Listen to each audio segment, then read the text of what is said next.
Alvin, ang sundalo. Credit to the author. 768 hanggang 73. Ang mga pangalan po na nandito ay galing sa mga name generator. Kaya kung meron man pagkakatulad sa mga pangalan ng totoong tao o lugar, ito ay tunay na hindi sinasadya. Nakakagulat ka talaga, anak. 5 araw mo lang naiintindihan ang void interpretation concept, pero maayos na nakapasok sa void interpretation stage. Sapat na ang ganoong pagsulong para mamula sa kahihiyan ng sinumang 9th level void initiation stage.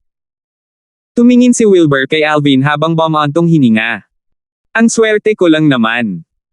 Mahinhinang umisi si Alvin, at hindi siya nagulat na mabilis siyang nakalusot sa void interpretation stage ngayon.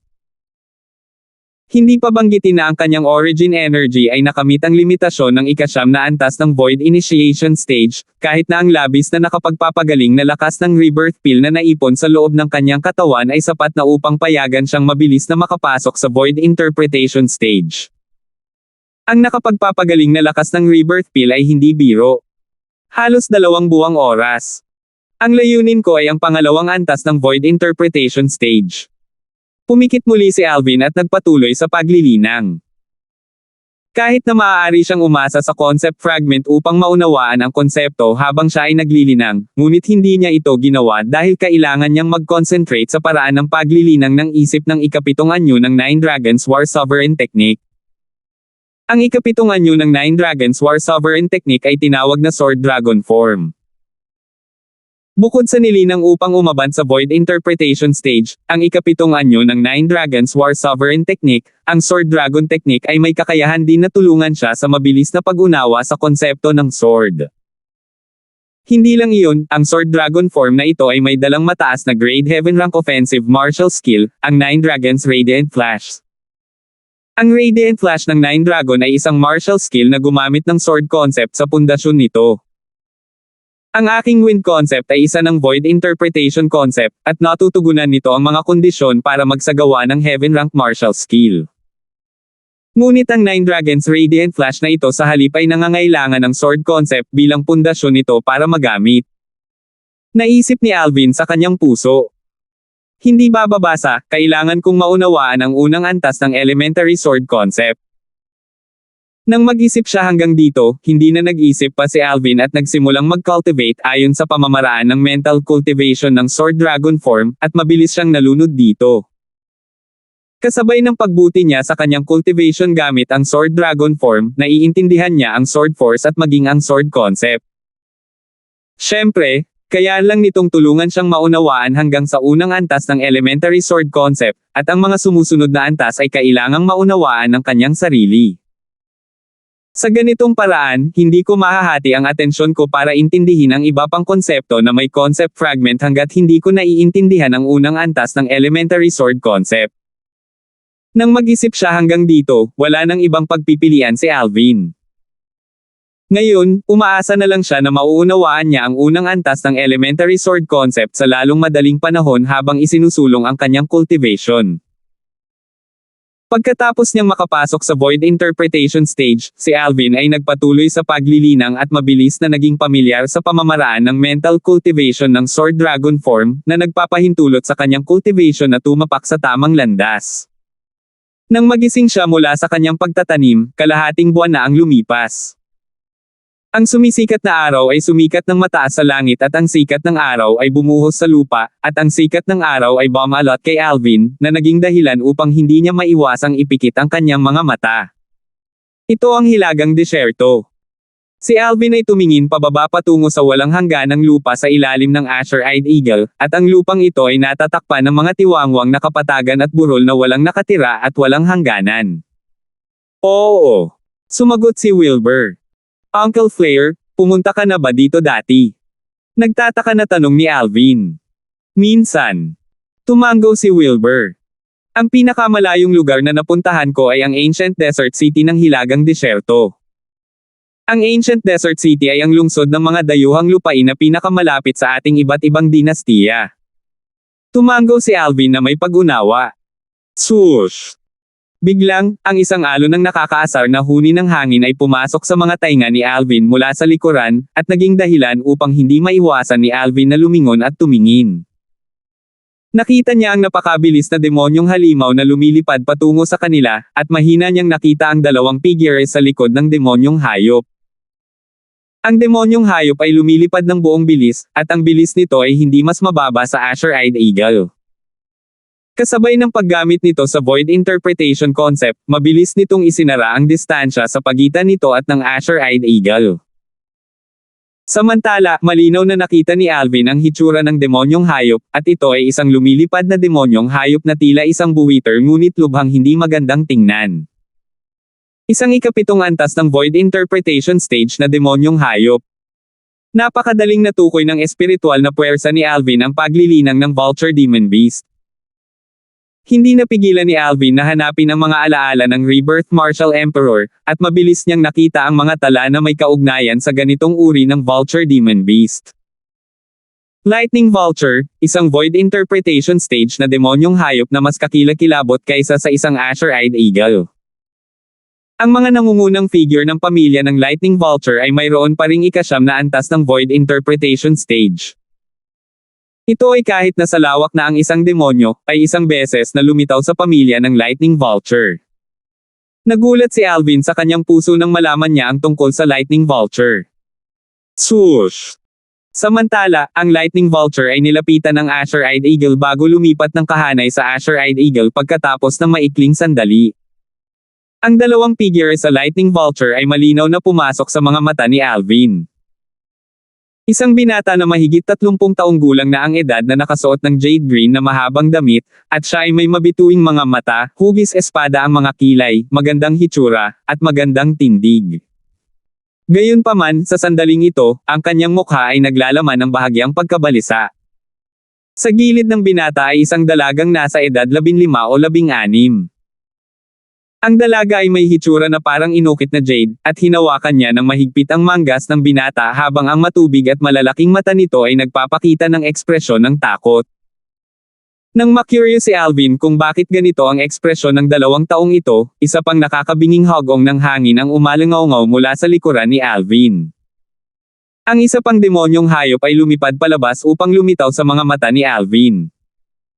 Ang bilis ng demonyong hayop na ito ay matulin na parang kidlat, at ito ay mas mabilis kaysa sa Azure-eyed Eagle at Lightning Vulture. Swoosh! Pagkaraan ng maikling sandali, ang demonyong hayop na ito ay nalampasan ng Azure-eyed Eagle at hinabol ang Lightning Vulture na lumipad ng malayo sa unahan ng Azure-eyed Eagle. Isa pang buwiter ng kidlat. Malinaw na nakita ni Alvin ang hitsura ng demonyong hayop na ito, at ito ay eksaktong katulad ng demonyong hayop sa Lightning Vulture mula noon. Ngunit ang katawan nito ay mas malaki pa, at ang mapang-ipong pakiramdam na ibinubugan nito ay mas mabigat kaysa sa nakaraang Lightning Vulture. Ang espiritual na lakas ni Alvin ay nagunat at nakita ang paglilinang ng Lightning Vulture na ito sa unang posibleng sandali. Isang ikasyam na antas ng Void Interpretation Stage na demonyong hayop. Agad na nagsikip ang mga mag-aaral ni Alvin nang makita niya ang pagtatanim ng Lightning Vulture na ito. Kahit na ito ay nasa pamilya ng Lightning Vulture, ang ikasyam na antas ng Void Interpretation Stage Lightning Vulture ay itinuturing na isang napakabihirang top figure, ngunit hindi niya akalain na makakatagpo siya ng isa. Sa likod ng Lightning Vulture ay nakatayo ang isang black robe na lalaki, at ang taong ito ay ganap na nababalot ng maluwag na itim na damit, na naging dahilan upang si Alvin ay hindi na makita ng malinaw ang kanyang hitsura. Sa ilalim ng kanyang pag-uusisa, ang espiritual na lakas ni Alvin ay nagunat na may intensyon na makita ang paglilinang ng lalaking nakasuot ng itim na damit. Ngunit ang kanyang espiritual na lakas ay hindi pa nakakalapit sa lalaki bago ito tila natusok sa isang bola ng bulak at walang lugar na mapuwersa. Ang iyong espiritual na lakas ay hindi masama para sa iyong murang edad. Sa sandaling ito, isang napakapaos na boses ang biglang pumasok sa mga tainga ni Alvin, at nagpakita ito ng bakas ng kadiliman. Halatang boses iyon ng lalaking nakasuot ng itim. Mula sa boses, nakita ni Alvin na ito ay isang matandang lalaki. Kaagad, si Alvin ay bumuhos ng malamig na pawis. Halos nakumpirma niya na ang lalaking nakaitim na nakasuot ng damit ay isang pag-iral sa Void Transformation Stage o sa itaas. Sa loob ng kalahating taon na ito, bukod sa lalaking nakasuot ng itim na ito, magkasunod na siyang nakatagpo ng 2 eksperto sa Void Transformation Stage. Ang una ay ang Noriel ng Imperial Family ng Dark Cloud Dynasty, ang pangalawa ay ang Kevin ng Darming Dynasty na Dalton Clan. Parehong may dalawang pagkakatulad ang mga eksperto sa Void Transformation Stage. Una, pareho silang nabubuhay sa unang antas ng Void Transformation Stage. Pangalawa, patay na silang dalawa. Ang una ay pinatay ng mahimalang anting-anting na iniwan ng kanyang ama, si Duan Rooflare, samantalang, ang huli ay pinatay ng amo ni Lizardo. Nakarating na tayo sa hilagang disyerto. Biglang, isang pamilyar na boses ang pumasok sa tainga ni Alvin, at si Irish ang nagising mula sa kanyang paglilinang. Kuya Alvin, gising ka na. Bahagyang ngumiti si Irish kay Alvin, at hindi nagtagal, napansin niya ang dalawang demonyong halimaw sa unahan na papalapit ng papalapit. Ano yun? Sa sandaling ito, tumigil ang dalawang lightning vulture sa unahan. Ang lalaking nakasuot ng itim na nakasakay sa ika-9 na antas ng Void Interpretation Stage Lightning Vulture ay madaling nalampasan ang ika-7 antas ng Void Interpretation Stage Lightning Vulture mula sa likuran at pinigilan ito. Ang dalawang Lightning Vulture ay nasa komprontasyon, samantalang ang Azure-Eyed Eagle na sinakian ng tatlong grupo ni Alvin ay sa halip ay papalapit ng papalapit sa dalawang Lightning Vulture na ito na nasa komprontasyon. Sanjo, lilipulin mo ba talaga kaming magkapatid? Ang binata na nakatayo sa ika-7 antas ng Void Interpretation Stage Lightning Vulture ay nakipag-usap sa lalaking nakaitim na nakadamit, at malinaw itong pumasok sa mga tainga ng tatlong grupo ni Alvin. Second Young Master, tinutupad ko lang ang mga utos ko, sana huwag mo akong sisihin. Nagsalita na ang matandang Young Master na hindi siya mapalagay sa puso niya hanggang sa mamatay ka. Umalangaw-ngaw ang paos na boses ng lalaking nakasuot ng itim. Yung hayop. Galit na galit ang binata ngunit walang magawa, at sinabi niya sa mahinang boses. Pwede mo akong patayin. Pero sana palayain mo si Finger, wala siyang kasalanan. Pangalawa kuya, hindi kita iiwan. Kung mamatay tayo, mamamatay tayo ng magkasama. Kahit na ang mga mata ng dalaga sa gilid ng binata ay naglalaman ng takot sa loob nito, ang kanyang ekspresyon ay lubos na matatag, at siya ay walang takot sa kanyang murang edad. Paumanhin, pangalawang Young Master. Ang pinakamatandang Young Master ay nagsabi na ikaw at ang 7th Young Miss ay dapat mamatay. Nagpatuloy ang lalaking nakaitim na nakadamit habang ang mga damit na suot niya ay nililipad ng hangin. Ngunit hindi kumibo ang lalaking nakasuot ng itim sa ngayon dahil bumaba ang tingin nito sa Azure-Eyed Eagle na palapit ng palapit sa kanya. Sa mas tiyak na pagsasalita, ang kanyang tingin ay bumaba sa grupo ng tatlo ni Alvin.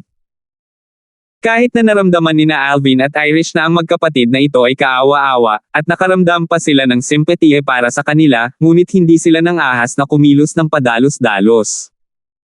Ang lalaking nakaitim na nakadamit ay halatang isang lubhang nakakatakot na eksperto, at kahit si Wilbur ay maaaring hindi makalaban sa kanya. Mabuti kung hindi sila makikialam, ngunit kapag nakialam sila, maaari pa silang mawalan ng buhay. Hindi na nila kailangang makipagsapalaran para sa kapakanan ng dalawang estranghero. Siyempre, marahil kung gagamitin ni Alvin ang anting-anting na iniwan ng kanyang ama para sa kanya, mapapatay niya ang lalaking nakaitim na nakasuot ng damit, ngunit may dalawang anting-anting na lang ang natitira sa kanyang pag-aari. Ang paggamit ng isa ay katumbas ng pagkakaroon ng isang mas mababang buhay sa hinaharap. Siya ay hindi mapagbigay hanggang sa puntong handang gamitin ang gayong mahalagang anting-anting para sa kapakanan ng dalawang estranghero. Ngunit sa kasamaang palad, ang mga bagay ay maaaring hindi mangyari ayon sa gusto nila. Huwag kang gagalaw. Ang itim na nakadamit na lalaki ay sumigaw sa mahinang boses habang ang isang nakakatakot na aura ay lumabas upang agad na bumalot sa Azure-Eyed Eagle, na naging sanhi ng paghinto ng Azure-Eyed Eagle, at naging sanhi ito upang maging malungkot ang mga ekspresyon ni na Alvin at Irish. 769. Ang Azure-Eyed Eagle ay hindi nang ahas na gumalaw ng padalos-dalos nang mabalot siya ng aura ng isang dalubhasa sa Void Transformation Stage, at nanatili siya sa lugar at ikinapakpak ang kanyang mga pakpak habang nagtanong siya sa mahinang boses. Sir, may kailangan po ba kayo? Lahat kayo manatili sa likod. Umalangaw-ngaw ang paos na boses ng lalaking nakasuot ng itim. Kasunod nito, bigla niyang itinaas ang kanyang kamay, na naging dahilan upang ang origin energy sa kalangitan ay namuo at nag-transform sa apat na araw na direktang kumikislap patungo sa Azure-eyed Eagle at sa pangkat ng tatlo ni Alvin na nasa likod nito. Ang apat na araw ay kalalabas lamang sa mga mata ni na Alvin at Irish bago ito tuluyang nawala sa kanilang larangan ng paningin sa susunod na sandali. Ito ay masyadong mabilis. Swish! Swish! Swish! Swish! Apat na nakakatusok na alulong na lumilitaw saglit ay tumunog at parang kulog na sumabog sa mga tainga ni na Alvin at Irish, na naging sanhi ng malungkot na ekspresyon ng mga ito. Isang anting-anting ang lumitaw sa kamay ni Alvin, at handa siyang barilin anumang oras. Whoosh!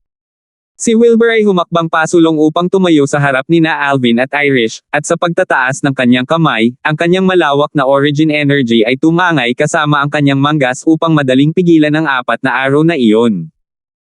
Void Transformation Stage.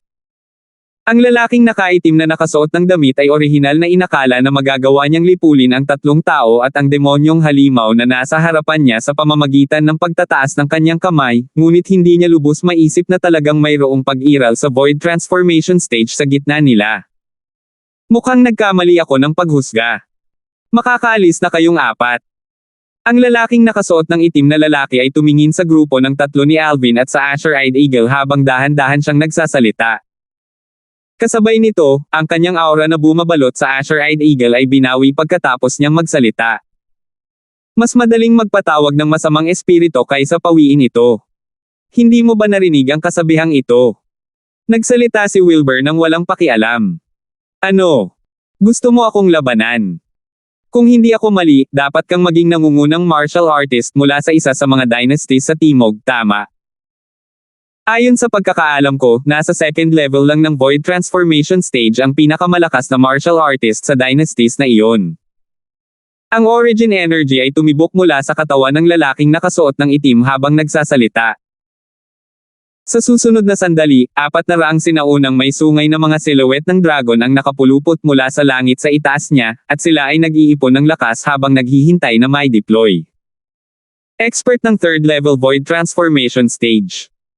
Ang mga mag-aaral ni na Alvin at Irish ay naghihigpit. Ang pagkakaroon ng lakas na maihahambing sa lakas ng 400 sinaunang may sungay na dragon mula lamang sa origin energy ay tiyak na simbolo ng isang eksperto sa ikatlong antas ng Void Transformation Stage. Kung aalis ka ngayon, kukunin ko na dahil walang nangyari kanina. Kung hindi, lahat kayo ay kailangang manatili. Matapos ibunyag ng lalaking nakasuot ng itim ang isang cultivation sa ikatlong antas ng Void Transformation Stage, dahan-dahan siyang nagsalita. Ikatlong antas ng Void Transformation Stage. Sa hindi inaasahang pagkakataon, pagkatapos niyang makita ang pagtatanim na ibinunyag ng lalaking nakasuot ng itim, ang kalmadong tingin ni Wilbur ay lumiwanag, at umusbong ang intensyong labanan sa kanyang katawan. Swoosh! Sa susunod na sandali, si Wilbur ay lumundag na may kahangahangang paraan na bumaril sa kalangitan na parang bahaghari, at nakarating siya malapit sa lightning vulture sa ibaba ng lalaking nakasuot ng itim sa isang kisap mata. Swish! Agad na umalangaw-ngaw ang isang espada sa ilang sandali. Sa susunod na sandali, ang mga mag-aaral ni na Alvin, Irish, at ang magkapatid na lalaki at babae sa isa pang lightning vulture ay agad na nagsikip. Silang lightning vulture na sinakyan ng lalaking nakasuot ng itim ay nahati sa dalawa. Isang ika-9 na antas ng Void Interpretation Stage na demonyong hayop ang agad na napatay sa isang strike ni Wilbur. Tulad ng para sa lalaking nakasuot ng itim, kanina pa niya iniwan ang lightning vulture nang sumabog si Wilbur, at tumayo siya ng mas mataas sa himpapawid at tumingin pababa kay Wilbur. Si Wilbur ay buong pagmamalaki na nakatayo sa kalangitan habang ang espada ay lumabo mula sa origin energy sa kanyang kamay ay unti-unting kumalat. Sa kalangitan, ang kababalaghan ng langit at lupa na kagagaling lang, ang 400 sinaunang sungay na mga silhouette ng dragon sa kalangitan ay dahan-daang naglaho ng walang bakas. Si Uncle Flare ay isang third-level Void Transformation Stage expert din. Ang mga mag-aaral ni Alvin ay hindi maiwasang maghigpit nang makita niya ang eksenang ito. Kahit na matagal na niyang nahulaan na si Wilbur ay maaaring isang eksperto sa Void Transformation Stage, ngunit hindi niya akalain na si Wilbur ay magiging isang third level na eksperto sa Void Transformation Stage. Ang ganoong lakas ay higit na malakas kaysa sa Noriel ng Imperial Family ng Dark Cloud Dynasty na pinatay niya gamit ang anting-anting. Ang numero unong eksperto ng Dark Cloud Dynasty ay dapat itong Uncle Flare niya. Kung alam ko lang kanina na napakalakas ng lakas ni Uncle Flare. Isasama ko sana si Uncle Flare nang pumunta ako sa Flying Rainbow Sect noong araw na iyon. Sa ganoong paraan, nakaligtas sana ako ng anting-anting. Pagkatapos ng kanyang sorpresa, ito ang unang ideya na lumitaw sa isip ni Alvin. Naalala niya ang anting-anting na ginamit niya noong araw na iyon, at medyo nahirapan siyang makalimot dito. Iyon ang kanyang life-saving talisman. Sa ilang sandali, napansin ni Alvin na natakpan ng pagkagulat ang mukha ni Irish, at agad niyang napagtanto na hindi rin alam ni Irish ang tungkol sa lakas ni Wilbur. Ikaw, hindi rin ba taga-dynasties? Matapos niyang makita ang cultivation na inihayag ni Wilbur, ang paos na boses ng lalaking nakasuot ng itim na lalaki ay mahinang naglalaman ng bahagyang takot. Ngunit sa kasamaang palad, lubos siyang binaliwala ni Wilbur at agad na nawala sa paningin ni Alvin at ng iba pa, at nang muli siyang nagpakita, hindi pa siya nakakalayo sa harap ng lalaking nakaitim na nakasuot ng damit. Swish! Isang espadang alulong na saglit na umalangaw-ngaw ang muling narinig, at napansin ni Alvin na ang lalaking nakaitim na nakadamit ay naglaho na rin sa kanyang paningin. Si Wilbur Flare at ang lalaking nakasuot ng itim ay parehong nabubuhay sa ikatlong antas ng Void Transformation Stage. Kaya't sa sandaling nagsimula na silang gumalaw, si Alvin ay ganap na walang kakayahang mahuli ang kanilang mga paggalaw sa kanyang kasalukuyang paglilinang. Wala siyang makitang anuman na naging sanhi ng kaunting interes ni Alvin. Swish! Swish! Swish! Sa kalangitan, tumaas at bumagsak ang mga nakakatusok na alulong na tumagal ng ilang sandali. Siyempre, ang mga nakakatusok na alulong na ito ay hindi lamang mula sa 3 talampakang haba ng talam sa kamay ni Wilbur, at isang busog at palaso ang lumitaw sa mga kamay ng lalaking nakasuot ng itim nang kumilos siya. Isang busog na katumbas ng kalidad ng Grade 3 Spirit Sword sa mga kamay ni Wilbur. Bukod pa riyan, ang palasong ginamit ng lalaking nakasuot ng itim ay isa ring Grade 3 na Spirit Weapon, at dahil may nakasulat na espesyal na inscription formation, ang palaso ay babalik sa kanya sa unang posibleng sandali sa tuwing ito ay ipuputok, na nagpapahintulot sa kanya na makuha ang susunod na pagbaril. Ang lalaking nakasuot ng itim ay ang unang taong nakita ni Alvin na gumagamit ng busog at palaso para makipaglaban, at ang ganitong uri ng sandata na kakaunti lang ang gumagamit ay ginamit ng mahusay sa kanyang mga kamay at nagtataglay ng napakalakas na lakas. Makikita ito sa katotohanan na kaya niyang makipaglaban ng pantay-pantay kay Wilbur. Ngunit sa kasamaang palad, ang kanyang bilis ay masyadong matulin, kaya napakahirap para kay Alvin na malinaw na makita ang kanyang mga galaw, at paminsan-minsan lang nakikita ni Alvin ang kanyang posture kapag yumuko siya sa kanyang baywang at iginuhit ang kanyang pana. Ang aking kasalukuyang paglilinang ay napakababa pa rin. Ito ay isang matinding labanan na napakahirap mangyari, ngunit ako ay talagang naguguluhan dito, at ito ay tunay na isang awa. Napabuntong hininga si Alvin.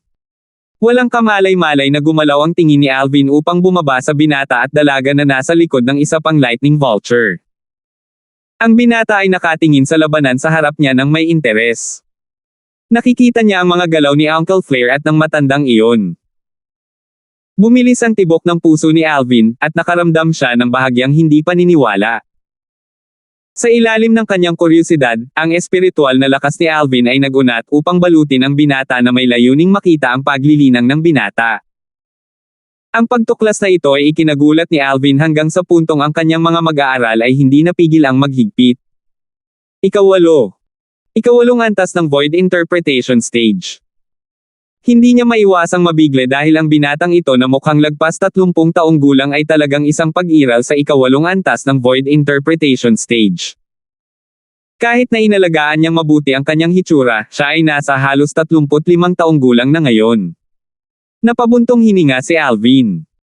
Sa mga nakababatang henerasyon na nakatagpo niya sa buhay na ito, tila ang batang babae lamang na iyon, si Nympha, ang maaaring matatag na mangibabaw sa taong ito sa mga tuntunin ng likas na talento sa martial Dao. Ang batang babae na ito ay hindi magiging isang maliit na pambihira tulad ni Zunai, tama ba? Sa ilang sandali, ang espiritual na lakas ni Alvin ay kumilos upang makita ang pagtatanim ng dalaga, at sa huli, napansin niya sa kanyang pagkabigla na ang dalaga ay isa lamang ikalawang antas ng Void Prying stage na martial artist. Ang pagkakaiba ng lakas sa pagitan ng binata at dalaga ay parang bangin, at sila ay lubos na tila hindi mga tao sa parehong mundo. Ngunit ang dalawang taong ito ay nagkataong magkapatid. Haha! Salamat! Biglang pumasok sa tenga ni Alvin ang isang alon ng masaganang tawa, at naging sanhi ito ng ekspresyon ni Alvin na hindi mapigilan ang paglamig dahil pamilyar sa kanya ang boses na ito. Ito ay nakabubusog na tawa na eksaktong pag-aari ni Wilbur. Si Wilbur ay nakatayo sa himpapawid habang ang enerhiya ng langit at lupa ay umiikot muli sa kalangitan, at ito ay naging maraming sinaunang may sungay na mga silhouette ng dragon sa huli. Ang unang 200 sinaunang sungay na dragon silhouette ay lumitaw, at pagkatapos ay isa pang 140 sinaunang sungay na dragon silhouette ang lumitaw. Nakalusot si Uncle Flare. Tumaas ang kilay ni Alvin habang siya ay bumubulong. Ang eksenang nasa harapan niya ay walang alinlangan na nagpahiwatig na si Wilbur ay maayos na nakalusot mula sa ikatlong antas ng Void Transformation Stage hanggang sa ikaapat na antas ng Void Transformation Stage sa pakikipaglaban sa lalaking nakasuot ng itim. Ang ikaapat na antas ng Void Transformation Stage ay nagtataglay ng dagdag na lakas ng 200 sinaunang may sungay na dragon kung ihahambing sa ikatlong antas ng Void Transformation Stage. Kapag ang sobrang lakas na ito ay sinamahan ng kakayahan sa pagpapalakas ng Grade 4 Spirit Sword sa mga kamay ni Wilbur na personal na pinino ni Alvin, nagdagdag ito ng isa pang lakas ng 140 sinaunang may sungay na dragon sa kanya. Sa kasalukuyan, ang buong lakas ni Wilbur ay tumaas ng buong lakas ng 340 sinaunang may sungay na dragon kung ihahambing sa kanyang lakas mula noon. Ikaw. Ikaw ba talaga ang nakalusot? Napuno ng hindi makapaniwala ang paos na boses ng lalaking nakasuot ng itim nang makita niya ito. Ginamit mo talaga ako para gumawa ng sarili mong tagumpay. Nang makita ng lalaking nakasuot ng itim ang malamig na ilaw na bumalot sa mga mata ni Wilbur at si Wilbur ay tila handang umatake muli anumang oras, sinabi niya sa mahinang boses, kahit sino ka pa. Kung maglakas loob kang patayin ako, hindi ka pakakawala ng Northern Mountains Law Clan. Ang Law Clan ng Northern Mountain. Walang pakialam na sinabi ni Wilbur, wala pa akong narinig na may ganoong clan sa iba't ibang dinastiya. Kaya sa ganitong paraan, dapat ay mula ka sa isang clan sa foreign lands. Eksakto. Malamig na wika ng lalaking nakasuot ng itim na damit. Sanjolo, huwag mong kalimutan na ikaw ay isang hamak na lingkod lamang ng ating Law Clan. Ang isang hamak na lingkod na nangangahas na gamitin ang angkan para i-pressure ang iba ay talagang katawa-tawa. Tumaas ang nakatagilid na kilay ng binata na nakatayo sa likod ng Lightning Vulture habang nanunuya. Wala pa akong narinig tungkol sa Law Clan ng Northern Mountain. Ngunit alam ko na maaaring hindi malaman ng Law Clan na pinatay kita dito ngayon. Mabagal na nagsalita si Wilbur. Agad na namutla ang mukha ng lalaking nakasuot ng itim nang marinig ito. Sa susunod na sandali, ang ekspresyon ng kanyang mukha ay ganap na nagyelo. Dumaloy ang dugo mula sa butas na lumabas sa manipis na hangin sa pagitan ng kanyang mga kilay. Kasabay nito, ang katawan ni Wilbur ay lumitaw sa harap ng lalaking nakasuot ng itim na parang anino, at dahan-daang tumulo ang dugo mula sa Grade 3 Spirit Sword sa kanyang kamay. Pagkatapos makalusot ni Uncle Flare, ni hindi ko na marinig ang alulong ng kanyang espada.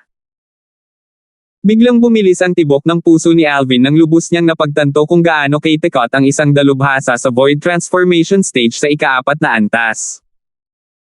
Salamat, Senior, sa iyong biyayang Nagel iligtas sa buhay, iuukit ito ni Ben sa aking puso.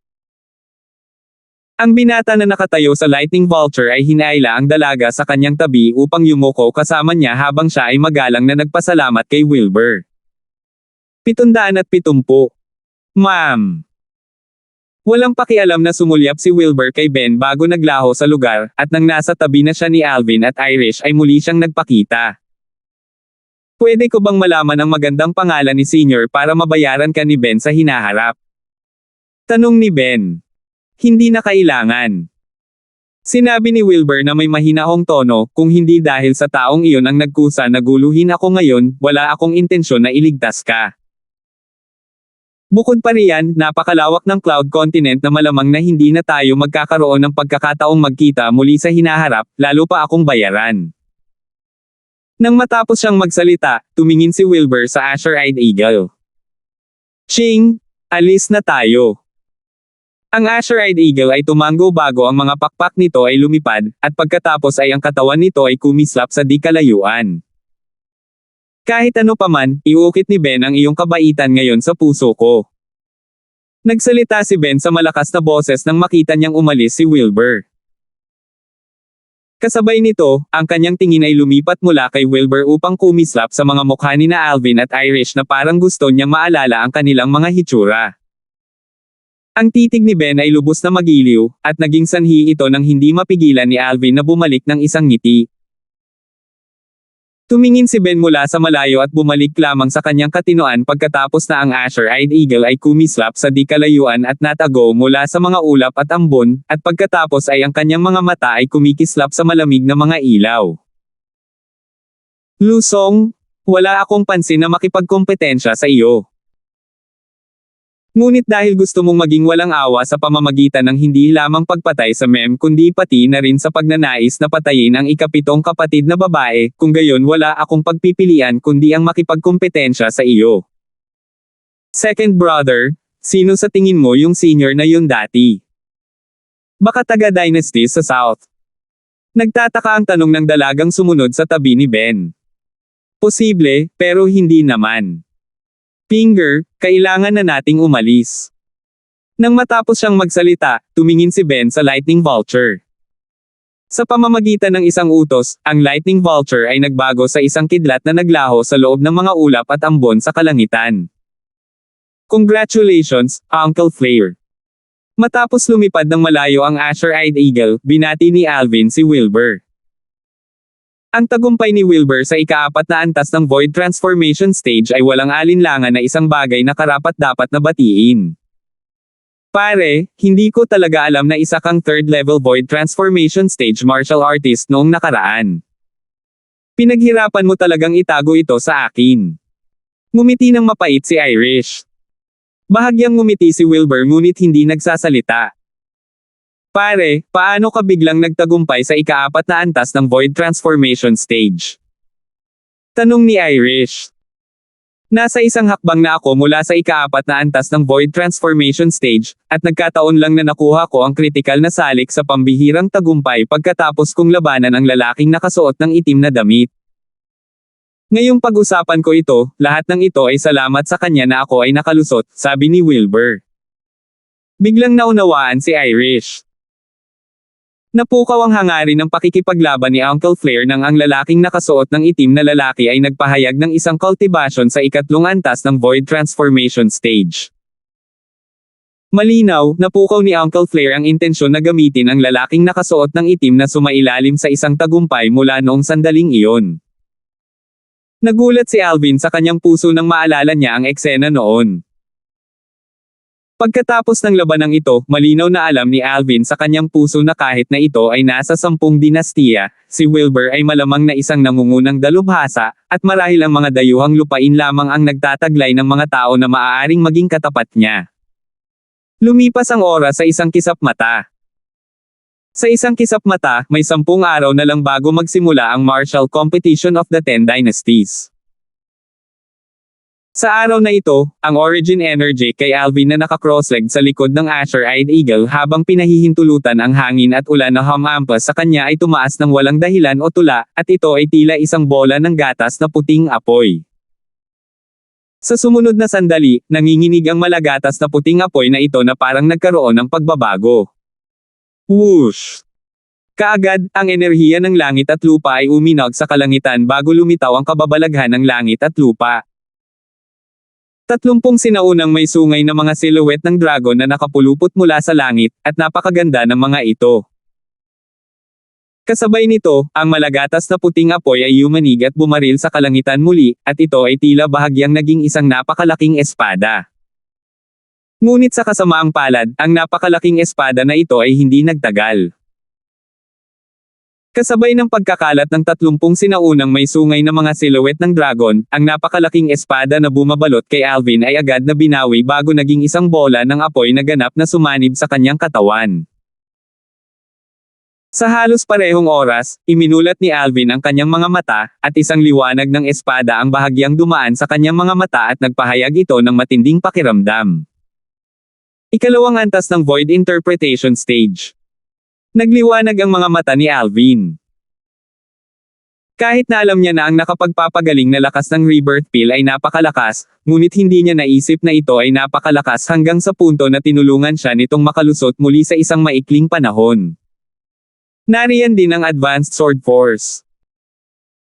Hindi lamang iyon, sa pamamagitan ng paglilinang ng Sword Dragon form, si Alvin ay gumawa ng isang malaking hakbang sa landas upang maunawaan ang konsepto ng sword.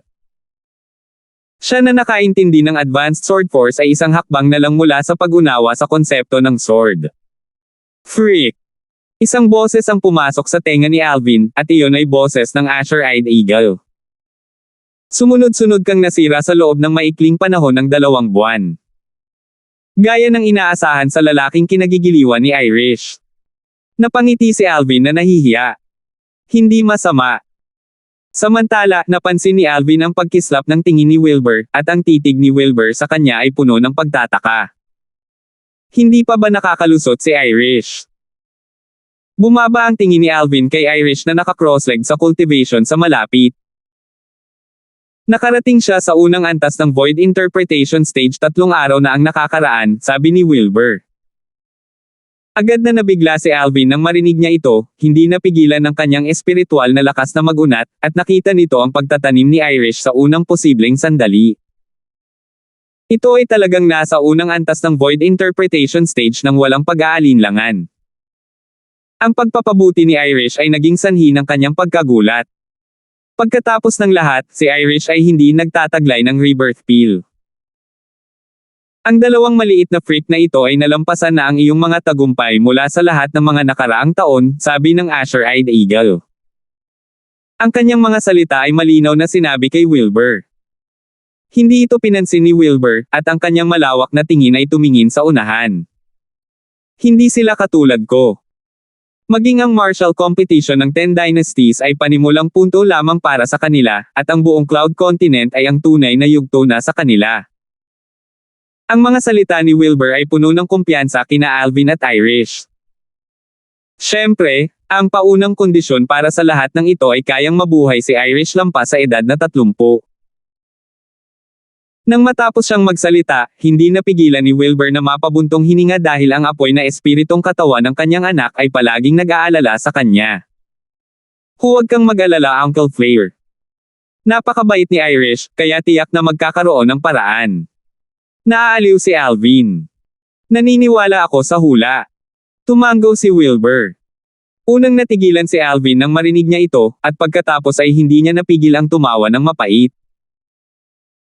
Natural na alam niya kung ano ang hulang binanggit ni Wilbur, at walang iba kundi ang hula na nagsasabing matutulungan niya si Irish na makayanan ang kapahamakan na kakaharapin niya kapag siya ay 30 taong gulang na. Swish! Swish! Swish! Biglang umalangaw-ngaw ang 3 malamig na alulong ng hangin mula sa kanilang paligid, at malinaw itong pumasok sa mga tainga ni Alvin. Napansin ni Alvin ang 3 lumilipad na demonyong hayop na patungo sa kanila ng napakabilis, at may iba't ibang dami ng tao sa likuran ng mga demonyong hayop na ito. Kabilang sa kanila ang mga matatanda, nasa katanghaliang gulang, at mga kabataan. Dapat silang mga batang henyo at kinatawan mula sa iba't ibang dinastiya. Ang dami lang ng mga batang henyo mula sa 10 dinastiya na nakakuha ng mga kwalifikasyon para lumahok sa martial competition ay kabuoang 100, at kasama ang mga kinatawan ng iba't ibang dinastiya. Tiyak na maraming tao ang magtitipon dito sa pagkakataong ito. Napaisip si Alvin sa kanyang sarili. Habang patuloy sila sa pasulong, nakatagpo sila ng isa pang 2 demonyong hayop. Kasabay nito, isang maliit na itim na tuldok sa di kalayuan ang lumitaw sa harap ng mga mata ni Alvin. Ang maliit na itim na tuldok ay walang tigil na paglaki sa loob ng larangan ng pangitain ni Alvin, at sa huli, ito ay naging isang lungsod na palapit ng palapit. Ang isang lungsod na tulad nito ay nakatayo sa walang hangganang disyerto, ngunit hindi ito nagbigay sa iba ng kahit katiting na pakiramdam ng kakaiba, at tila ito ay dapat na maging ganito. Ang sinaunang desert city. Tumaas ang mga kilay ni Alvin nang hulaan niya na ang lungsod sa unahan ang dapat nilang patutunguhan at ang lugar kung saan isasagawa ang martial competition ng 10 dynasties. Anong laking lungsod? Pagkatapos nilang lumapit sa ancient desert city, labis na nabigla si Alvin. Sa mga tuntunin ng lugar na inookupahan nito, ang lungsod sa kanyang paningin ay higit sa 10 beses ang laki ng Dark Cloud Dynasty o Darming Dynasty's capital. Malaki. Masyadong malaki. Ang lungsod na ito ay tila napakasinaunang at malinaw na nakaranas ng mga edad ng panahon.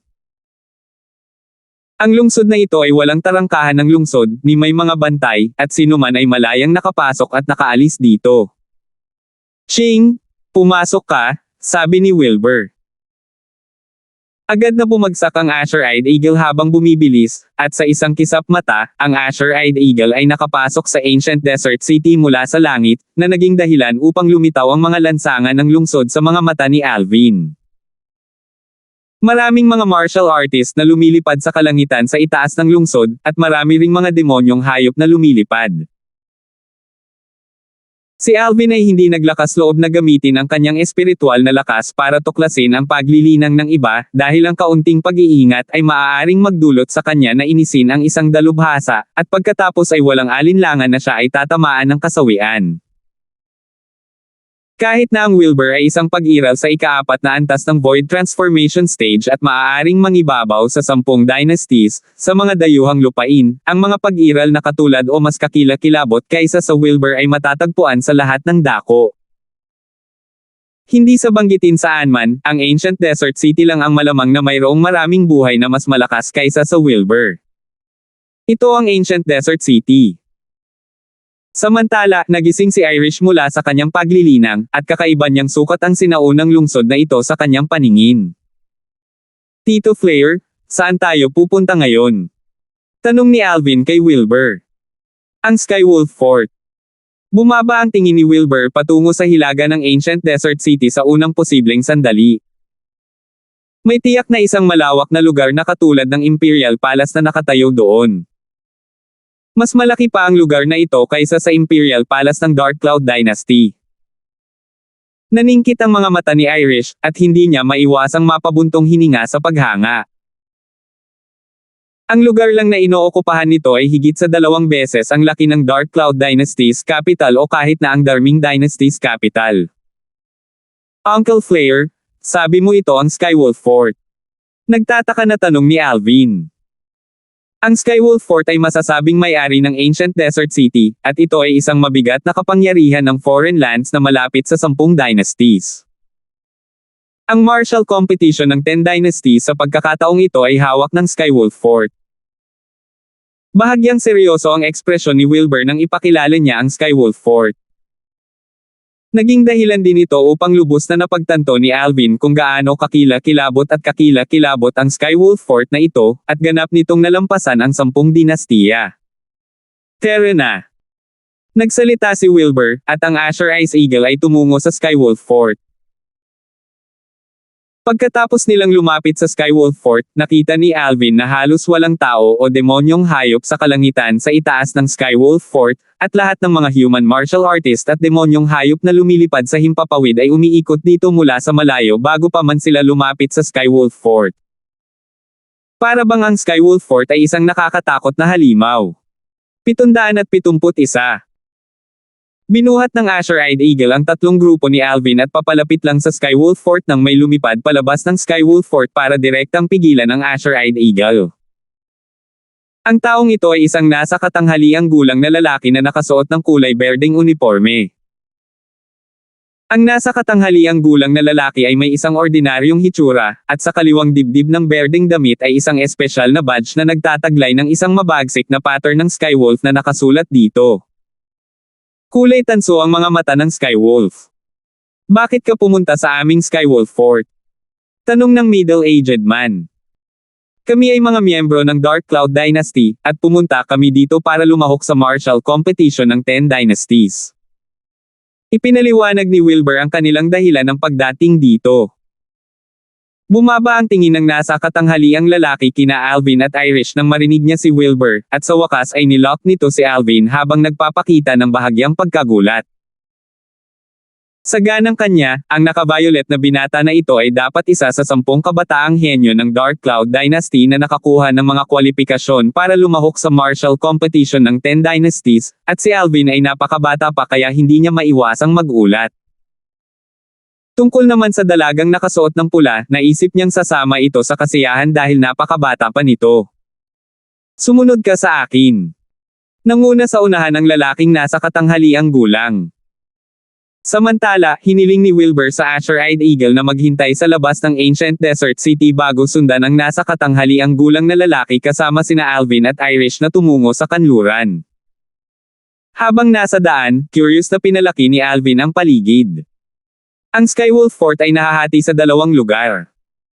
Ang lugar na kinaroroonan nila ngayon ay ang lugar na nasa timog at kasing laki ng Dark Cloud Dynasty's capital, at mayroong battle arena na nakatayo sa malawak na lugar na ito. Walang mga nanunood na lugar sa paligid ng battle arena na ito, at ang mga tao ay nakatayo lamang sa hangin upang panoorin ang paligid. Ang lugar na iyon ay ang battle arena na gaganapin ang martial competition of the 10 Dynasty sa 10 araw mula ngayon. Nagpakilala ang middle-aged man.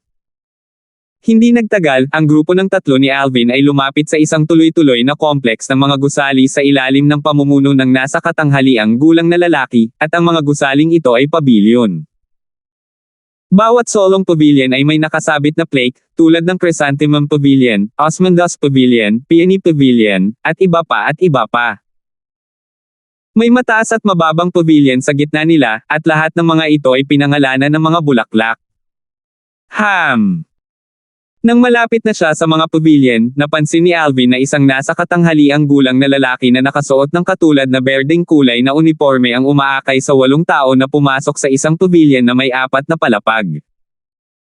Ang 8 tao ay dapat na mula sa isa sa mga dinastiya.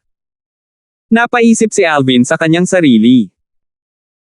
Hindi nagtagal, dumating ang 3 grupo ni Alvin sa harap ng isang pavilion na may 2 palapag sa ilalim ng pamumuno ng nasa katanghaliang gulang na lalaki. This Narcissus Pavilion will be your residence. Besides that, please register your name and your dynasty with me, little brother. Nagsalita ang middle-aged na lalaki habang naglalabas ng brush at papel. Tumango si Alvin, at pagkatapos ay binanggit niya ang kanyang pangalan at pinagmulan.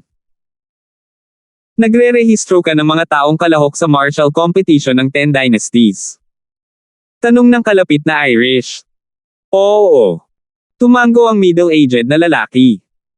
Pagkatapos ay idagdag ang aking pangalan, sabi ni Irish. Ang nasa katanghaliang gulang na lalaki ay unang natigilan nang marinig niya ito, at pagkatapos ay nag-react siya sa mga salita ni Irish, na naging dahilan upang ang kanyang tingin na puno ng hindi makapaniwala ay bumaba sa Irish. Pwede bang? Isa kang batang henyo mula sa Dark Cloud Dynasty na sumasali sa martial competition ng 10 Dynasties. Sa simula, naisip niya na si Alvin lamang ang isang batang henyo mula sa Dark Cloud Dynasty na nakakuha ng mga kwalifikasyon para lumahok sa martial competition ng 10 Dynasties. Kahit noon pa man, nabigla siya sa edad ni Alvin. Ang isang binata na mukhang nasa edad na 25 ang aktwal na naging tanyag sa grupo ng mga kabataang eksperto sa Dark Cloud Dynasty ay talagang isang bagay na bihira at kapuri-puri. Ngunit ngayon, nang mapagtanto niya na si Irish ay isang batang henyo na dumating para lumahok din sa martial competition, nagulat siya. Ang batang babaeng ito na nakasuot ng pulang damit ay mukhang mahigit 20 taong gulang na, at kahit na alagaan niyang mabuti ang kanyang hitsura, siya ay nasa 25 na taong gulang. Mukhang walang namumukod tanging mga henyo sa nakababatang henerasyon ng Dark Cloud Dynasty. Kung hindi, paano nila pahihintulutan ang 2 taong napakabata na kunin ang mga kwalifikasyon para lumahok sa martial competition? Ang nasa katanghaliang gulang na lalaki ay nagrehistro kay Irish habang iniisip niya bilang isang bagay ng kurso.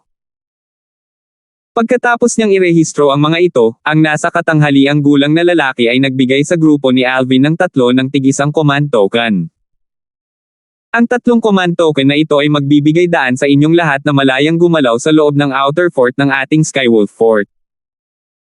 Tungkol naman sa inner fort, ito ay ipinagbabawal sa lahat maliban sa mga alagad ng ating Skywolf Fort. Magtipon sa arena ng labanan sa outer fort 10 araw mula ngayon. Sa oras na iyon, ang mga batang henyo mula sa 10 dinastiya ay titipunin upang isagawa ang martial competition ng 10 dinastiya.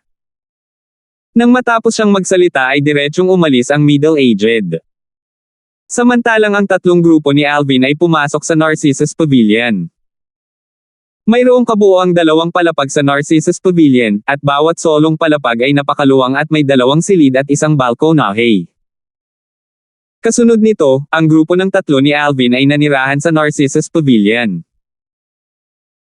Pagkatapos niyang pumasok sa kanyang silid, umupo si Alvin na naka-cross-leg sa kanyang kama at pinakalma ang kanyang puso bago nagsimulang magtanim.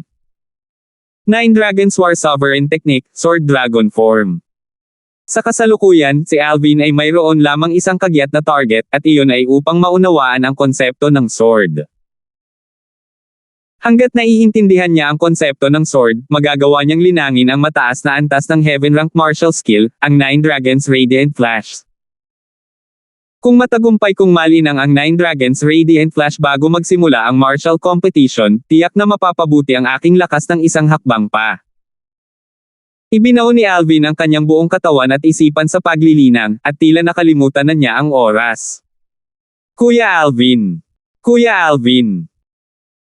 Pagkaraan ng hindi kilalang tagal ng panahon, isang alon ng nakababahalang tunog ang pumasok sa silid at sa mga tainga ni Alvin, at naging sanhi ito ng paggising ni Alvin mula sa kanyang paglilinang. Irish! Binuksan ni Alvin ang pinto at tumingin kay Irish na nakatayo sa labas ng pinto. Nagsimula na ba ang martial competition? Bakit pakiramdam ko panandalian lang akong nagil-inang? Kuya Alvin, may 5 araw pa bago ang martial competition. Pinatawag kita dahil 2 beses dumating si Kuya Zhang, at inaya niya tayong kumain. Ngumiti si Irish. Naglakad si Alvin palabas ng Narcissus Pavilion kasama si Irish, at napansin niyang naghihintay na si Sandro sa labas. Kuya Zhang. Kuya Alvin. Gumanti ng ngiti si Sandro at masiglang sinabi, kumain na tayo. 3 araw na akong nakarating sa Skywolf Fort na ito pero hindi pa rin ako lumalabas para mamasyal. Sige. Tumango si Alvin, at pagkatapos ay sinabi niya kay Irish, Irish, sabihin mo kay Uncle Flair. Tumango si Irish, at pagkatapos ay pumunta siya upang ipaalam kay Wilbur. Kuya Alvin, bagay ka talaga. May asawa ka pang ang sumusunod sa iyo sa lahat ng bagay. Biro ni Sandro. Tumawa ng mapait si Alvin. Kuya Zhang, alam mo na mayroon akong Little Faye at ang iba pa. Kaya, huwag kang gumawa ng ganitong klaseng biro sa hinaharap. Ako at si Irish ay ordinaryong magkaibigan lang, at wala kaming uri ng relasyon na iniisip mo. Hindi ba ikaw ang manugang ni Lord Wilbur? Ito ay kumalat sa buong Dark Cloud Dynasty. Natigilan si Sandro. Mahirap ipaliwanag. Bumantong hininga si Alvin. Samantala, bumalik na si Irish, kaya hindi na siya nagpaliwanag pa. Tara na. Ang grupo ng tatlo ni Alvin ay tumaas ng magkatabi sa kalangitan, at umalis sila sa Skywolf Fort sa isang kisap mata bago tumingin sa paligid upang maghanap ng malapit na restaurant. Sa susunod na walang oras, nakakita sila ng isang restaurant na medyo malaki ang sukat. Pagkatapos nilang maupo sa isang mesa na nasa tabi ng bintana, hindi napigilan ni Alvin na iunat ang kanyang espiritual na lakas upang balutin si Sandro Zhang, at nakita niya ang pagtatanim ni Sandro sa unang pagkakataon. Unang antas ng Void Interpretation Stage. Nakalusot na rin si Kuya Zhang. Kahit na hindi nagulat si Alvin dito, masaya siya para kay Sandro. Nakilala na niya si Sandro bago niya nakilala si Irish, at minsang nailigtas ni Sandro ang kanyang buhay. Kaya't palagi niyang pinananatili ang dati niyang paggalang kay Sandro at tinanggap siya bilang Big Brother.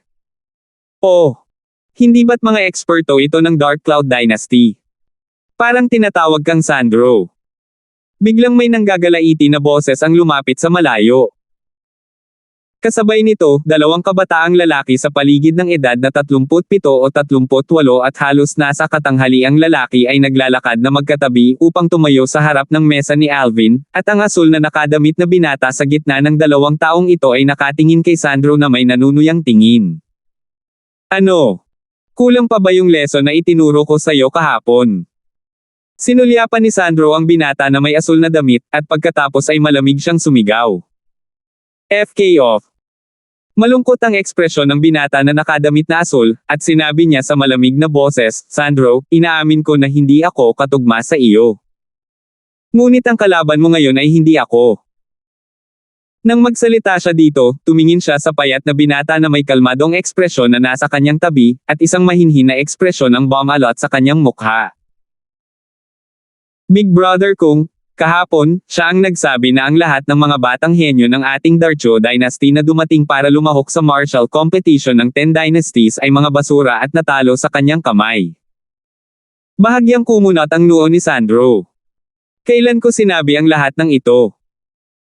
Ngunit nang makita niya ang nagyayelong malamig na tingin ng payat na binata na nagwawalis, hindi siya mapakali na magpaliwanag.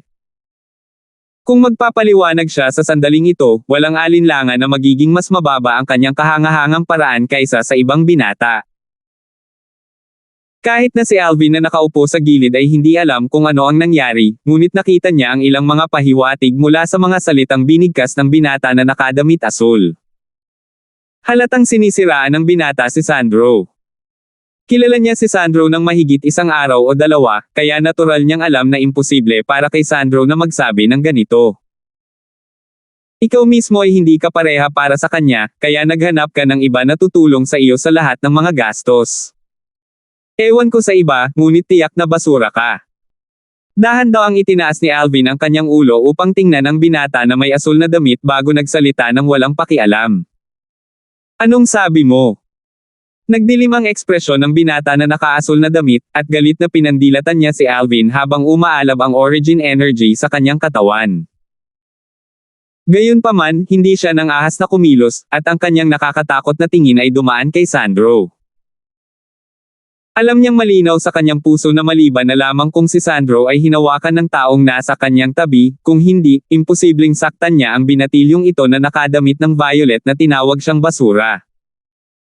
Kaya naman, kahit galit na galit siya, ngayon lang niya ito natitiis. Anak, pira-piraso kita. Ang transmission ng boses ng binata na nakadamit na asul na puno ng kalupitan ay mabangis na tumago sa mga tainga ni Alvin. Nagsimulang tumawa si Alvin.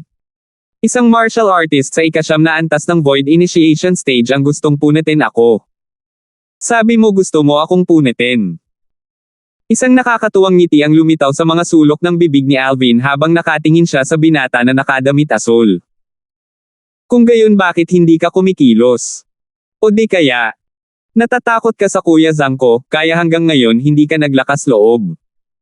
Kung ganito, masisiguro kung hindi makikialam si Kuya Zang kung kikilos ka. Ang mga salita ni Alvin ay direktang naglantad sa mga iniisip ng binata na nakadamit na asul. 772. Ikaw. Dumilim ang mukha ng binata na nakadamit na asul, at saka siya natawa. Bata, hindi ko inaasahan na naglakas loob kang maging napakayabang sa murang edad. Isang batang tulad mo ang naglakas loob na hamanin ako. Sampal. Isang malinaw na sampal ang agad na umalangaw-ngaw, at isang pulang-pula na marka ng palad ang lumitaw sa mukha ng binata na nakadamit na asul. Mag-ingat ka sa bibig mo. Si Alvin ang umalis sa kanyang upuan at binigyan ng binata ng isang sampal bago umupo muli. Naramdaman na lang ng nakaasul na binata na may kumikislap sa kanyang mga mata bago siya natama ng isang sampal, at lubos siyang hindi nakapag-react dito. Ikaw. Ikaw. Nagalit ang binata na nakaasul na nakadamit hanggang sa naging pulang-pula ang mga mata, ngunit kahit na hanggang sa limitasyon ang galit niya, hindi siya nang ahas na kumilos. Hindi siya tanga, at ang bilis na ipinahayag ni Alvin kanina ay malayo sa isang bagay na maihahambing niya. Sa kabilang banda, nang ang tingin ng payat na binata na nakatitig kay Sandro ay bumaba kay Alvin, napuno din ito ng takot. Mayroon kang ganoong cultivation sa iyong murang edad. I wonder kung pumunta ka ba dito para sumali sa Martial Competition of the 10 Dynasties. Hindi mapakali si Alvin na sumagot ng harapin ang tanong ng payat na binata, at nagpatuloy siya sa pagtawag sa attendant para umorder ng pagkain.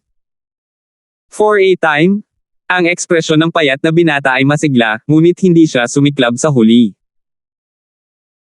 Ang nakakatakot na bilis na ipinahayag ni Alvin kanina ay nagbigay daan sa kanya na bahagyang mapansin ang nakakatakot na paglilinang ni Alvin, at wala siyang kahit katiting na katiyakan na matatalo si Alvin. Huminga ng malalim ang payat na binata bago tumalikod at umalis, samantalang, nang makita niyang kahit ang kanyang tagapag-atras ay umalis, ang asul na binata na nakadamit ay nagmamadaling tumalikod at sumunod dahil labis siyang natatakot na makaganti sa kanya sina Alvin at Sandro. Brother Alvin, your cultivation. Pagkaalis ng dalawang kabataang lalaki ng Darcho Dynasty, tumingin si Sandro kay Alvin na may pagtatakang ekspresyon. Kanina, ang bilis ni Alvin ay napakabilis na kahit siya ay hindi niya kayang makita ito ng malinaw. Ikalawang antas ng Void Interpretation Stage. Bahagyang ngumiti si Alvin. Ikalawang antas ng Void Interpretation Stage. Si Sandro ay agad na natulala. Tanging si Irish, na nakaalam tungkol sa pagpasok ni Alvin sa ikalawang antas ng Void Interpretation Stage mula noong una, ay hindi nagulat. Kahit na matagal na akong nakahanda sa pag-iisip na ang iyong cultivation ay malaot madali akong iiwan. Hindi ko akalain na ikaw ay magtagumpay sa ikalawang antas ng Void Interpretation Stage mula sa ikasyam na antas ng Void Initiation Stage ng sabay-sabay. Pagkatapos niyang makabawi mula sa kanyang pagkabigla, hindi napigilan ni Sandro na mapabuntong hininga dahil ang likas na talento ni Alvin sa martial daw ay naging dahilan upang makaramdam siya ng kawalan ng lakas mula sa kaibuturan ng kanyang puso. Kahit na siya ay itinuturing na isang henyo sa martial daw sa mga nakababatang henerasyon ng Dark Cloud Dynasty, ang kanyang maliit na likas na talento ay wala kay Alvin. Nang matapos silang tatlo sa pagkain, nagkaroon sila ng common view na random silang maglilibot sa Ancient Desert City bago bumalik sa Skywolf Fort. Matagal ko nang narinig na ang ginto at pilak ay hindi nagpapalipat-lipat sa mga banyagang lupain, ngunit hindi ko naisip na totoo ito. Ang pagkain lang na ito ay nagkakahalaga ng mababang grado na Origin Stone, talagang napakasama. Emosyonal na napabuntong hininga si Sandro nang lumabas sila ng restaurant. Ngumiti si Alvin at hindi na nagsalita pa. Kung pupunta si Kuya Zhang na kumain sa pinakamagandang restaurant sa ilan sa mga mayayabong na lungsod sa gitna ng Cloud Continent, baka champagne siya. Kahit na ito ay ang pinaka-ordinaryong pagkain, ito ay nagkakahalaga pa rin ng ilang mid-grade Origin Stones doon. Ang isang bahagyang masarap na pagkain ay nagkakahalaga pa ng mataas na grado na Origin Stones. Pagkaalis nila sa restaurant, nagsimula silang tatlo na mamasyal sa mga kalsada ng Ancient Desert City, at naramdaman nilang iba ang hangin dito sa Dark Cloud Dynasty. Ang espiritu ng enerhiya ng langit at lupa ay tila mas siksik dito. Pagkaraan ng ilang sandali, hindi napigilan ni Sandro ang bumulalas ng mahinang boses, at tila may napansin siyang bagong kontinente. Talaga. Tumango si Irish nang maramdaman niya ang enerhiya ng espiritu sa langit at lupa. Hindi nagsalita si Alvin dahil matagal na niya itong napansin. Bukod dito, si Alvin na sumanib sa mga alaala ng Rebirth Martial Emperor ay hindi nagulat dito. Sa Cloud Continent, mas malapit ang isa sa gitnang bahagi ng kontinente, mas magiging siksik ang espiritong enerhiya ng langit at lupa. Anumang lugar sa gitnang bahagi ng Cloud Continent ay nagtataglay ng density ng spirit energy na hindi mas mababa sa ordinaryong spirit point sa Dark Cloud Dynasty. Ang lahat ng ito ay dahil sa napakaraming dami ng Origin Stone vein sa gitnang bahagi ng Cloud Continent. Marami pang ang mataas na grado ang Origin Stone vein sa lugar na iyon, at kinokontrol ang mga ito sa mga kamay ng ilang nangungunang kapangyarihan sa Cloud Continent. Ang Origin Stone veins na iyon ay maglalabas ng sobrang siksik na spirit energy ng langit at lupa, at kapag sila ay pinagsama-sama, naging sanhi ito ng spirit energy sa hangin sa gitnang bahagi ng Cloud Continent na maging lubhang sagana. Huminga ng malalim si Sandro at casual na itinaas ang wine gourd sa kanyang baywang bago nagbuhos ng ilang subo sa kanyang lalamunan, at pagkatapos ay nagpakawala siya ng hangin na may kagalakan sa kanyang mukha. Hindi talaga kayang manatili ni Kuya Zhang nang walang alak. Tumawa si Irish. Sige. Biglang narinig ni Alvin ang malamig at mabangis na sigaw mula sa kanyang likuran. Kasunod nito, nagmamadaling tunog ng mga paa ng kabayo ang dumaan patungo sa kanila. Ang tatlong grupo ni Alvin ay hindi maiwasang lumingon at tumingin. Nakita nila ang isang Fergana horse na mabilis na tumatakbo sa kalye, at saan man ito dumaan, ang alikabok ay umaakyat sa kalangitan at ang mga tao sa kalye ay gumalaw upang maiwasan ito dahil sila ay labis na natatakot na sila ay katok nito. Sa Fergana horse ay nakaupo ang isang binata. Ang binata ay humigit kumulang 25 taong gulang, ang kanyang puting damit na may gininto ang mga gilid ay kumikislap sa hangin, at ang letigo ng kabayo sa kanyang kamay ay kumikislap na parang espiritong ahas na sumasayaw sa paligid. F***sick off. Biglang malamig na sigaw ng binata. Ang isang babae na may kasamang bata ay wala sa oras na umiwas sa kanya at nanatili pa rin sa gitna ng kalye, at siya ay may ekspresyon ng pagkataranta habang nakatingin sa Fergana horse na mabilis na tumakbo patungo sa kanya. Swoosh! Ang letigo ng kabayo ay napunit sa kalangitan at mabangis na humampas sa katawan ng babae, na naging dahilan upang ang kanyang magaspang na damit na lino ay nahati, at ang kanyang balat at laman ay napunit. Ang babae ay nagpakawala ng isang matinis na sigaw at direktang hinampas na lumipad bago mabigat na bumagsak sa gilid ng kalye, samantalang, ang kanyang anak ay nakatayo sa gitna ng kalye habang nakatingin sa Fergana horse na mabilis na tumakbo ng may inosenteng tingin, at ang bata ay ganap na hindi napagtanto ang pagdating ng panganib. Ingat! Isang nagninangas na pulang kidlat ang dumaan, at si Irish ang sumulpot mula sa gilid ni Alvin upang dalhin ang bata sa gilid ng kalye. Tumigil ka! Sa sandaling ito, ang binata na nagpatakbo ng kanyang kabayo pasulong ay agad na pinahinto ang Fergana horse, at itinaas niya ang kanyang ulo upang tingnan si Irish. Tumigil ka! Tumigil ka!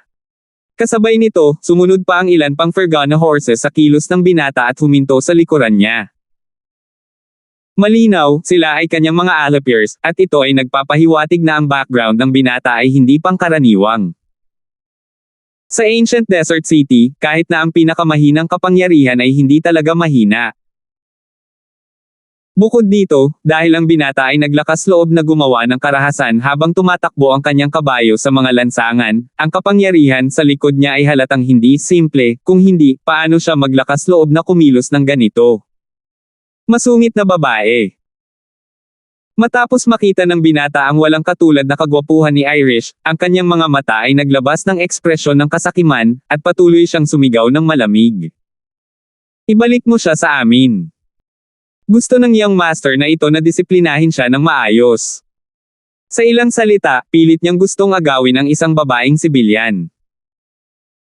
Ang mga alipor sa likod niya ay tila nakasanayan na noon pa man, at sila ay tumakbo sa kanilang mga kabayo pasulong na may layuning hulihin si Irish. Ipoipo. Gumalaw si Alvin. Kaagad, hinabol niya ang mga alipin ng binata, at sa pagtataas ng kanyang kamay, isang nakakatakot na puwersa ang lumabas upang direktang itapon ang mga ito sa kanilang mga kabayo at maging sanhi ng paglabas ng mga alon ng matinis na sigaw. Anak, talagang maglakas loob kang sandutin ang iyong ilong sa aking negosyo. Nililigawan mo ang kamatayan.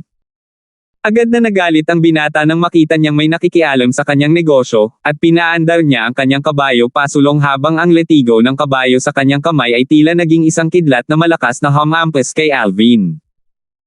Sa tingin ko nililigawan mo ang kamatayan.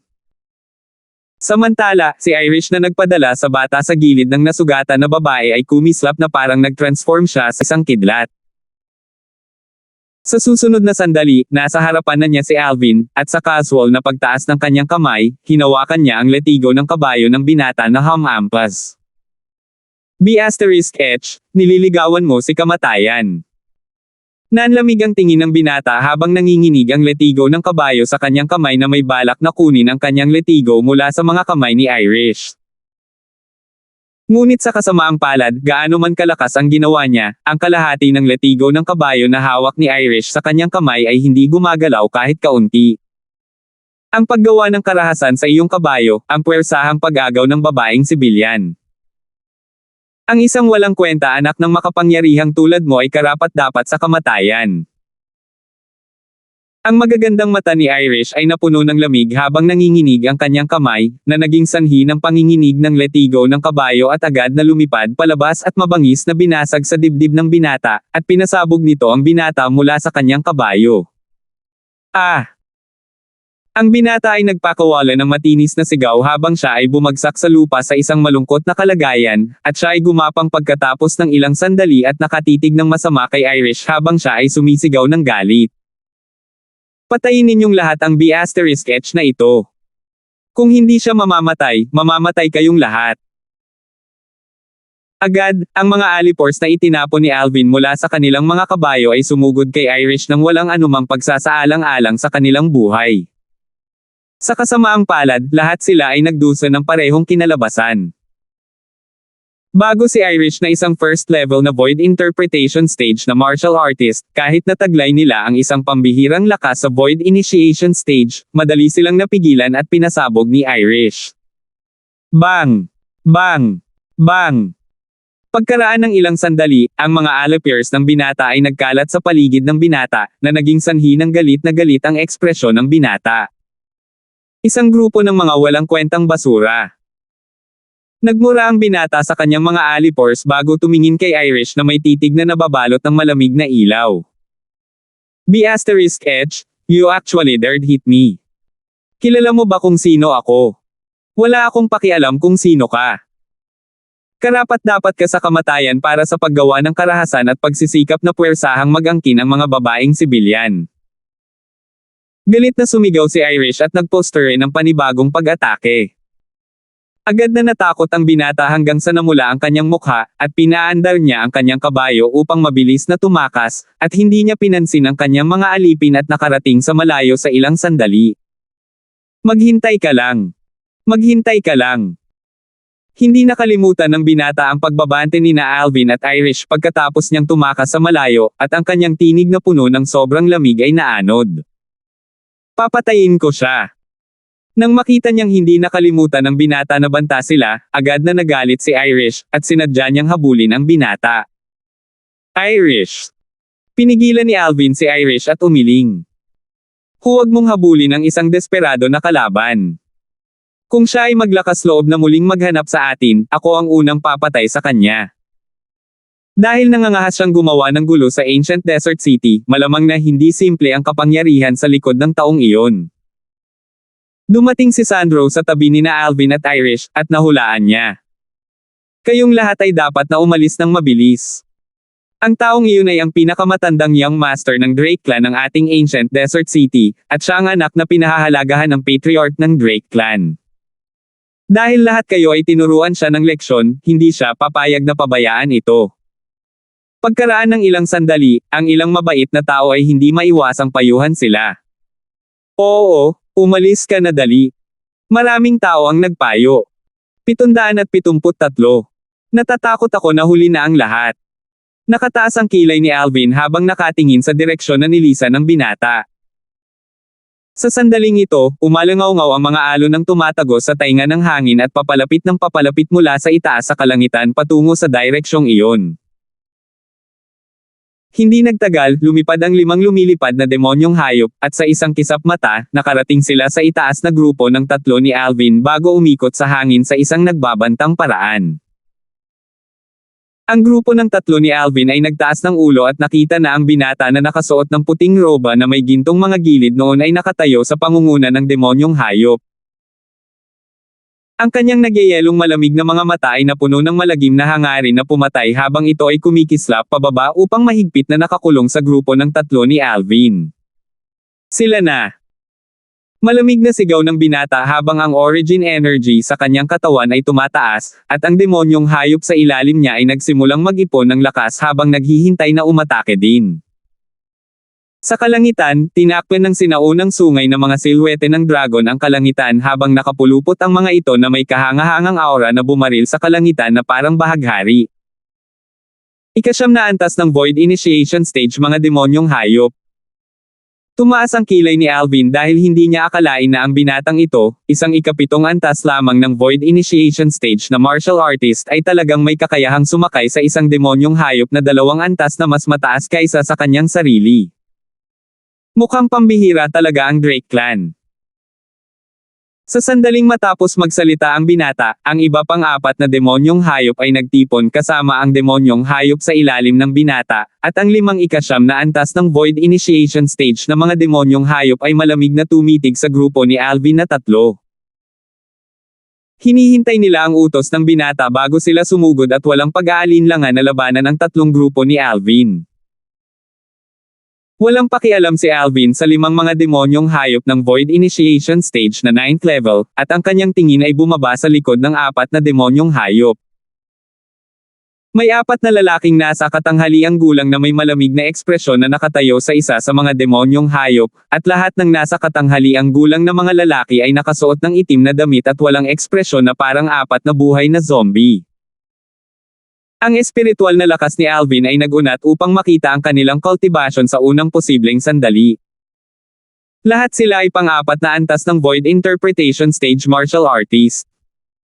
Hindi napigilan ni Alvin na mapabuntong hininga. Hindi niya akalain na ang mga mapagkukunan at reserba ng Drake Clan sa likod ng binata na si Irish ay tinuruan ng leksyon ay talagang napakabigat. 4 lamang na normal na general ng angkan ang nagtataglay ng lakas sa ika-4 na antas ng Void Interpretation Stage. Tulad ng para sa mga nangungunang eksperto sa angkan, hindi ito mahirap isipin, at tiyak na ito ay lubhang nakakatakot. Ang mga tao sa paligid ng 3 grupo ni Alvin ay tumabi, at ang kanilang mga mata ay napuno ng takot habang tinitingnan nila ang mga tao sa 4 na demonyong hayop sa kalangitan. Sa ganang kanila, ang 3 mabait na kabataang ito ay malapit ng tamaan ng kamalasan. Ang Drake Clan ay isa sa 3 dakilang angkan ng Ancient Desert City, at sa iba't ibang kapangyarihan sa lungsod, ito ay mas mababa lamang sa Skywolf Fort na kumokontrol sa Ancient Desert City.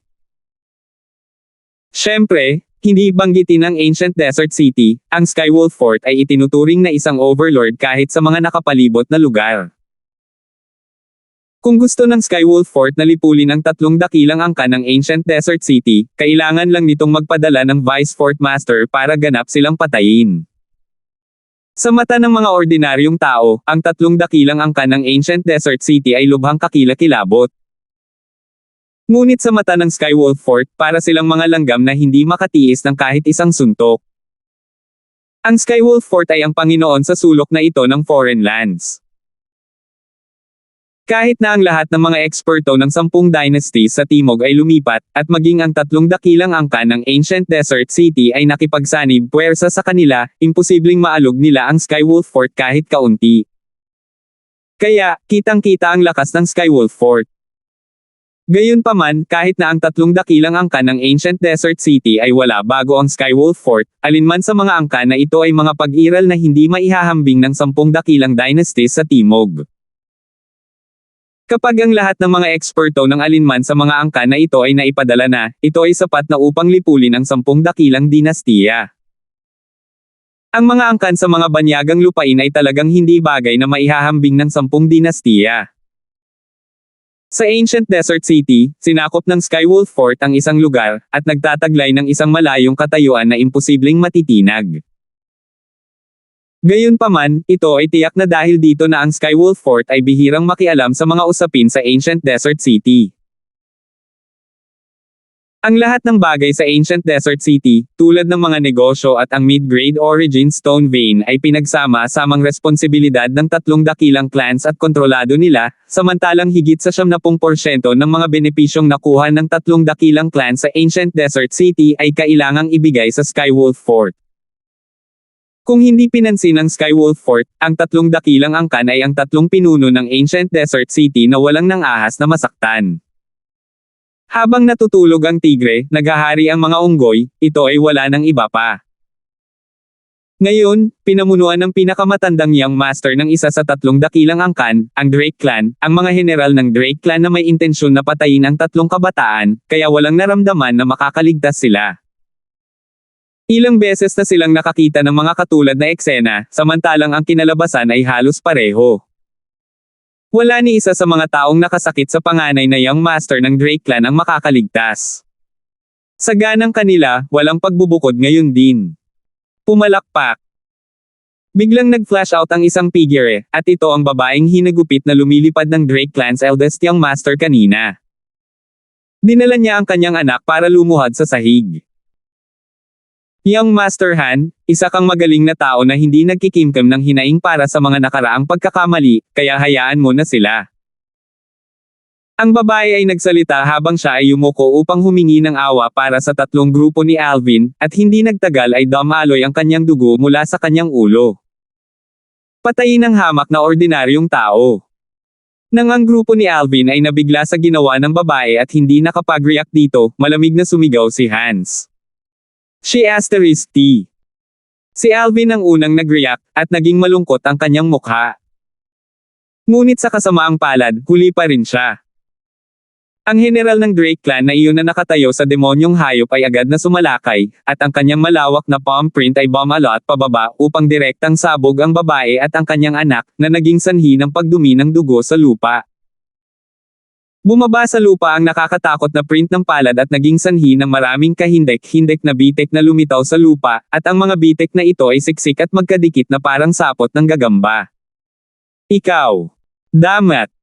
Ang eksenang nasa harapan niya ay naging sanhi ng pagkatulala ni Alvin. Pagkaraan ng maikling sandali, ang kanyang mga mata ay napuno ng pulang-pula habang nakatitig siya kay Hans, at wala siyang ibang hinihiling kundi sunugin ang mga buto ni Hans at ikalat ang mga abo. Papatayin kita. Galit na galit si Irish, at ang kanyang magandang mukha ay nagbabala. Ang mga nagliliyab na apoy ay tumaas sa kanya, at tila siya ay naging isang bola ng apoy na tumangay patungo kay Hans. Hindi niya akalain na ang ina ng batang iniligtas niya ay yuyukod at hihingi ng tawad para sa kanila. Higit pa rito, hindi niya akalain na si Hans ay talagang direktang mag-uutos sa mga general na nasa ilalim niya na patayin ang mag-ina. 4 o 5 taong gulang pa lang ang batang iyon, at hindi man lang nagkaroon ng pagkakataong makita ng maayos ang mundo bago siya pinatay. Ang galit ni Irish sa sandaling ito ay halos makapag-apoy sa isang prairie. Ni hindi niya pinapaalis ang isang babae at bata. Hayop! Nanlamig ang mukha ni Sandro habang ang malagim na apoy ng galit ay lumundag sa kanyang mga mata, at pagkatapos ay tumapak siya sa lupa at tila naging isang kidlat na gumagalaw upang tulungan si Irish. Hindi mahalaga kung ito ay Irish o Sandro, hindi nila alam ang nakakatakot na lakas ng 4 na general na dinala ni Hans. Ngunit kahit na alam nila ang tungkol dito, hindi sila uurong. Bang! Ang isa sa 4 na general sa panig ni Hans ay bumangga, na nagdulot ng nakakatakot na puwersa na walisin at agad na pinasabog pabalik sina Irish at Sandro. Bumaba silang dalawa sa tabi ni Alvin sa isang malungkot na kalagayan, at ang kanilang mga mata ay napuno ng pagtataka habang tinitingnan nila ang mga sinaunang may sungay na mga silhouette ng dragon na tumatakip sa kalangitan. Ika-4 na antas ng Void Interpretation Stage. Hahaha. Mayabang na tumawa si Hans nang makita niya ang ekspresyon ni Irish at Sandro. Hindi ba't lahat kayo ay mayabang? Hindi ba't lahat kayo ay nais na tumusok ang inyong mga ilong sa negosyo ng Young Master na ito? Tara, gawin mo. Paano na? Nagsimula na ba kayong lahat na makaramdam ng panghihinayang at takot sa inyong mga puso ngayon?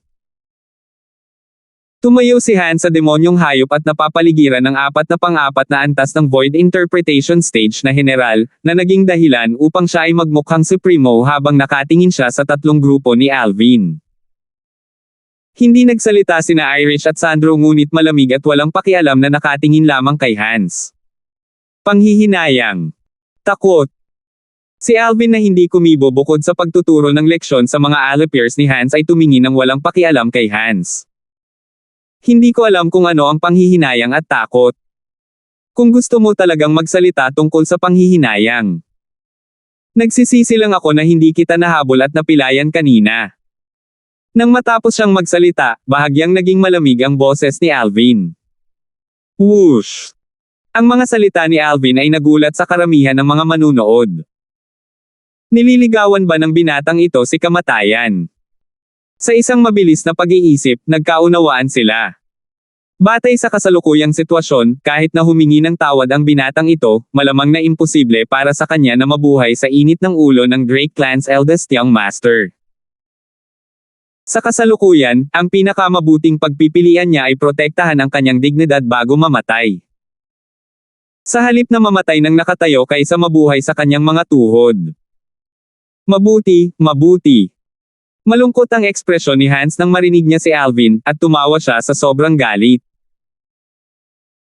Hindi niya akalain na kahit sa oras na ito, ang binata na nakadamit ng violet na ito ay talagang nang-ahas pa rin makipag-usap sa kanya ng ganito, at isa lamang itong akto ng panliligaw sa kamatayan. Biglang naglabas ng malamig na ilaw ang mga mata ni Hans habang direktang nag-uutos. Huwag mong patayin ang babaeng ito, gusto ko siyang iuwi at paglaruan ng maayos.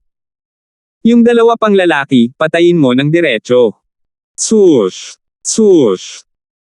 Sa halos sa sandaling utos ni Hans, ang iba pang 4 na demonyong hayop ay bumulusok patungo sa 3 grupo ni Alvin habang ang mga pares ng matutulis na kuko na kumikislap na may malamig na ilaw ay tumama patungo sa ulo ni na Alvin at Sandro. Para sa 4 na pang-4 na antas ng Void Interpretation Stage na mga general sa mga demonyong hayop, ang isa sa kanila ay nakalock kay Irish, habang ang 3 naman ay sa halip ay nakalock kina Alvin at Sandro. Retreat na tayo! Sumigaw si Irish sa banayad na boses. Pagkatapos niyang tawagan sina Alvin at Sandro, isang malakristal at translucent na perlas ang lumitaw sa kanyang kamay, at mismong ang perlas na iyon na may nakasulat na detection inscription. Hanggat dinurog niya ito, mapapansin ito ng kanyang ama, si Wilbur, sa unang pagkakataon at nagmamadaling lumapit. Irish! Ngunit sa halip ay pinigilan ni Alvin si Irish at umiling sa kanya. Kasunod nito, sa gulat na tingin ni Irish, si Alvin ay sumikat ng walang kaunting takot na sumalubong sa mga demonyong hayop na bumulusok pababa, at humarap siya sa ika-4 na antas ng mga eksperto sa Void Interpretation Stage. Kuya Alvin! Namutla ang mukha ni Irish, at hindi niya pinakinggan si Alvin at dinurog ang perlas sa kanyang kamay ng walang kaunting pag-aalinlangan. Kahit na ang perlas na ito ay mahalaga, ngunit ito ay mas mababa sa buhay ni Alvin sa kanyang paningin. Sa sandaling ito, ang kanyang puso ay nag-alab sa pagkabalisa, at umaasa lamang siya na ang kanyang ama ay maaaring sumugod sa lalong madaling panahon. Hindi. Samantala, nakita ni Irish si Alvin na malapit ng lampasan ang 4 na demonyong hayop, na naging dahilan upang ang magandang mukha nito ay hindi napigilan na ipakita ang takot. Nang walang kaunting pag-aalinlangan, si Irish ay pumailang lang sa kalangitan ng walang kaunting takot na humabol kay Alvin. Sa sandaling ito, hindi niya pinapansin ang kanyang buhay. Salamat po at sinamahan ninyo ako, ingat lagi mga master.